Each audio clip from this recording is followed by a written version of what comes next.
Right, episode 2 of series 12, Red Dwarf.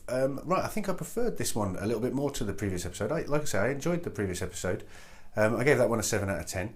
And I think I probably enjoyed this a little bit more. Not spectacularly, but it was probably a little bit more unique compared to the other one. A few people might have complained that the last one was a bit of a rehash of other things, and certainly it was. But I don't really have any major complaints to that. This one maybe is a little bit more unique in a way. I mean, they all sort of follow the same premise, and in essence that's what sort of happened in that Crichton's discovered Lister's guitar that was cast into space, I believe by Lister, if I recall, in, was it episode 2 of series 10, when he was teaching himself to be a better person as his father. If you've seen it, it makes sense. And so yeah, they go off in Starbug to go and get the guitar.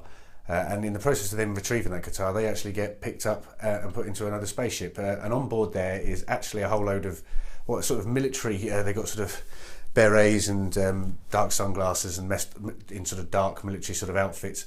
A whole load of Crichton-looking androids, and they are part of the Mechanical Intergalactic Liberation Front, or MILF for short.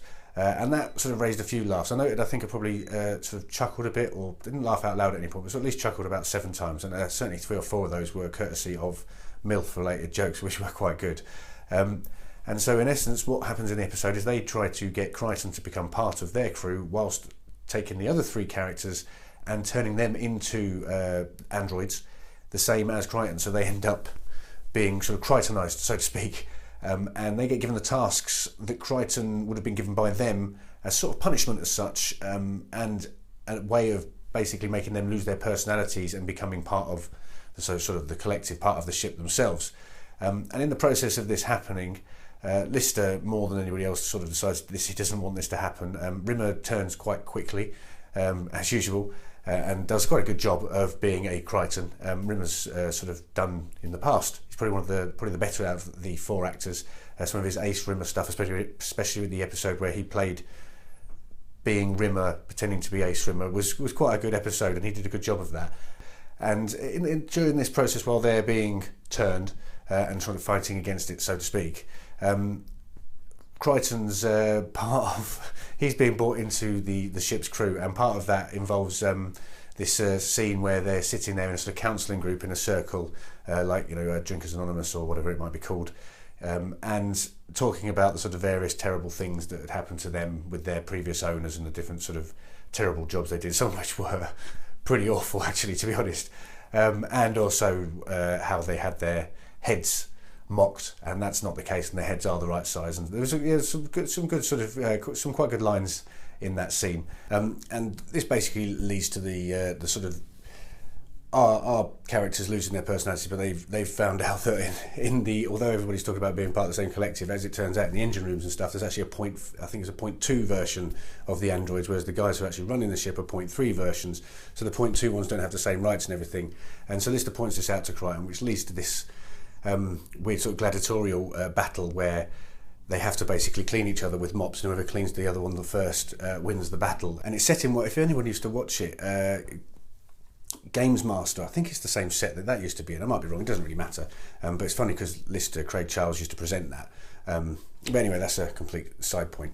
And so they go on to this battle, and then while this Lister actually ends up winning, but he's lost his sort of individuality by this point.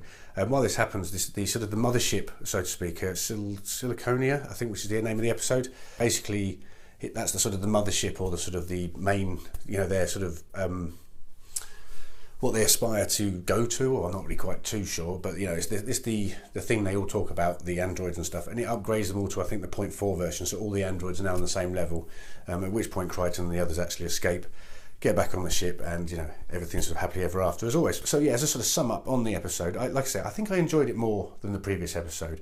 Not necessarily enough to give it an extra sort of point. I think they may have spent quite a bit more of the budget on this one. I mean, putting all that makeup and the various stuff you have to do to Crichtonise people, they did that to quite a lot of characters. And also maybe the CGI was a little bit better than normal as well. Certainly with the ship for the androids and the other ship that came along later.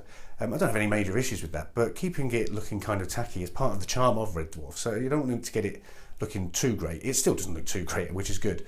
But yeah, like I say, I still enjoyed the episode. Pleased to see the series is back, and it still seems to be ticking along quite nicely. I probably enjoyed it a little bit more than the other one. It's probably a bit more distinctive and memorable in the long run than the previous episode. but I'm still going to give this one a 7 out of 10.